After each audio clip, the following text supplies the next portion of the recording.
High, আমি সোনালিডিস beauty parlour থেকে মাম্পি দত্ত। আজ একটা গুরুত্বপূর্ণ বিষয় নিয়ে আমি এই ভিডিওটা করছি। আশা করি তোমাদের খুব উপকারে লাগবে। তো যখন আমি পার্লারে হেয়ার কাটিং করি, অধিকাংশ মেয়েদের মাথায় দেখি একটা প্রবলেম খুব থাকে, যেটা হচ্ছে উকুন।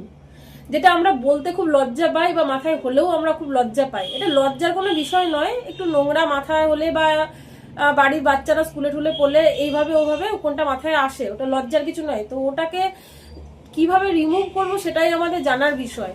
তো ওটা যদি রিমুভ না করি, আমাদের স্ক্যাল্পে অনেক ডিজিজ হতে পারে, অনেক ইনফেকশন হয়ে যেতে পারে ওটার থেকে। তো স্ক্যাপিবেট বলে একটা লোশন পাওয়া যায়। অনেককে আমি যখন বলি, তখন বলে দিদি এই লাগাচ্ছি, ওই লাগাচ্ছি, সেই লাগাচ্ছি, কমছে না, কোনো মতেই কমছে না। তো স্ক্যাপিবেট বলে একটা লোশন পাওয়া যায়, ওষুধের দোকানে তোমরা পাবে। সেই লোশনটা তুমি কিনে অবশ্যই কেনো।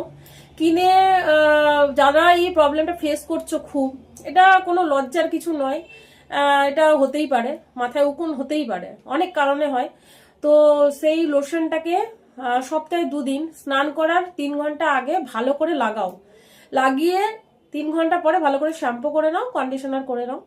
তো সপ্তাহে 2 দিন করো, একদম রিমুভ হয়ে যাবে। কোনো নো সাইড এফেক্ট, চুলের কোনো ক্ষতি হবে না। ভয়ের কোনো কারণই নেই যে ওটা লাগালে আমার চুলের ক্ষতি হতে পারে, কিচ্ছু হবে না। নিশ্চিন্তে লাগাও। দরকার হলে গুগলে গিয়ে সার্চ করে দেখে নাও স্ক্যাপিবেট। তো ভীষণ ভালো একটা লোশন ওটা। কমসে কম চুলগুলো বাঁচাও। যদি উপকারে লাগে ভিডিওটা, অবশ্যই একটু লাইক করো, শেয়ার করো। Thank you.